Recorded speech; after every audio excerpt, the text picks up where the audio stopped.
काय झालं आई? काय बोलायचं होतं? संतोष नाही आला? संतोष, संतोष, अरे संतोष. आलो आलो आलो आई.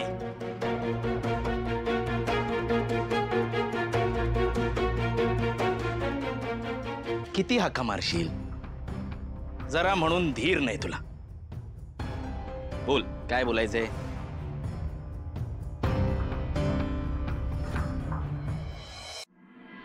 उद्या रक्षाबंधन आहे.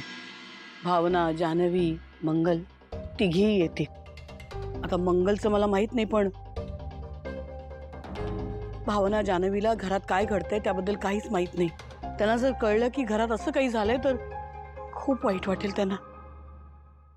माझी एवढीच विनंती आहे तुम्हा दोघांना की उद्याचा एक दिवस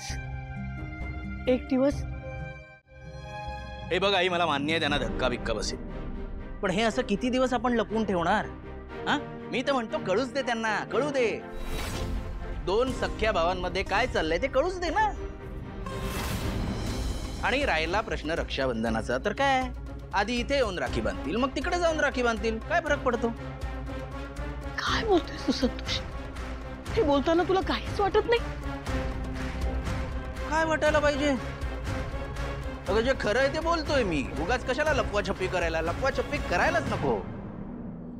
अरे असं काय करतोय संतोष? तू व्यंकी आणि आरती आता या घरात नाहीये. उद्या मुली आल्यावर त्यांना कळलं की घरात दोन भावांमध्ये पण वितुष्ट निर्माण झाले तर किती वाईट वाटेल त्यांना. अशी विनंती आहे, फक्त उद्याचा एक दिवस माझा ऐका. एक दिवस. नाही आई, मला सुद्धा हेच योग्य वाटतंय. हरीश, होय, कारण घराचे दोन भाग केलेत म्हणून सिंचना आज आपल्या घरी आपल्या सोबत राहतीये आई. तर ती दोरी काढून टाकली तर तिला खूप वाईट वाटेल. आणि भावनाताई आणि जानूचं काय आहे, आत्ता त्यांना वाईट वाटेल, पण नंतर त्यांना सवय होऊन जाईल या सगळ्याची. किती निर्दयी आहात रे तुम्ही दोघं. तुम्ही जे वागताय त्याचा तुमच्या बहिणींना किती त्रास होईल याचं काहीच वाटत नाही तुम्हाला? हे बघ आई, मला वाटतं आपलं बोलणं झालेलं आहे. काय करायचं ते ठरलेलं आहे. येतो मी.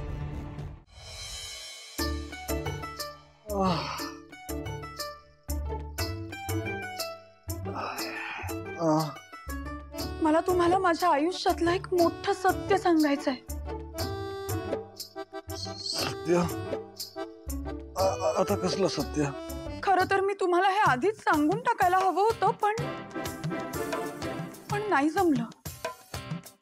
कदाचित तुम्हाला हे सत्य कळावं म्हणूनच तुमच्यावर हा प्रसंग आला असेल आणि तुमची स्मृती गेली असावी.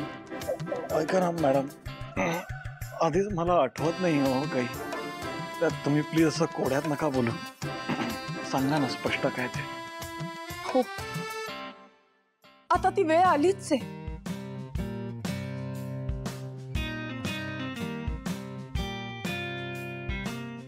सिद्धिराज, मी तुमच्याशी लग्न करून या घरात आले. माझं जरी तुमच्यावर प्रेम नसलं ना तरी तुमचं माझ्यावर खूप प्रेम होतं. आणि आता लग्न झालंच आहे म्हटल्यावर मी माझं बायकोचं कर्तव्य सुद्धा पार पाडत होते. पण आता तुम्हाला मी तुमची बायको आहे हेच आठवत नाहीये हो. आता आपल्या नात्यात काहीच उरलं नाहीये.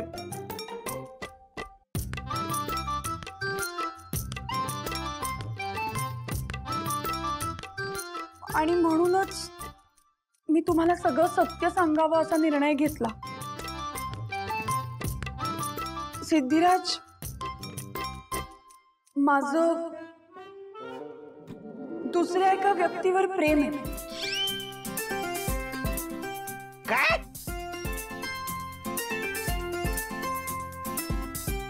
हो ना. कितीही धक्कादायक वाटलं ना तरी हेच सत्य आहे.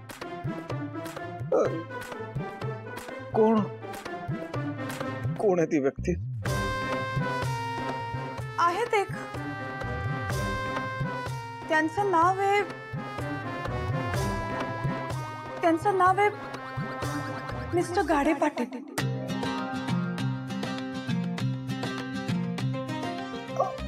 अहो अरे काय होऊन बसलंय आता आता काय करू मी?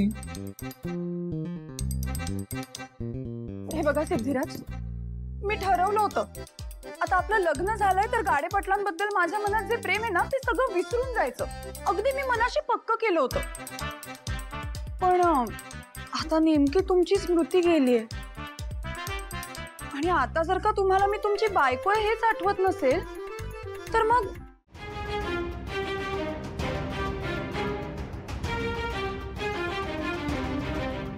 बघू काय लिहिलंयस ते वाचू दे मला.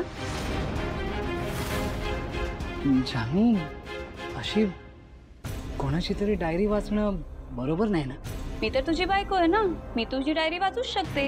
आणि तसंही आपलं ठरलंय आपण एकमेकांमध्ये काहीच सिक्रेट ठेवायचं नाहीये, हो ना? दे.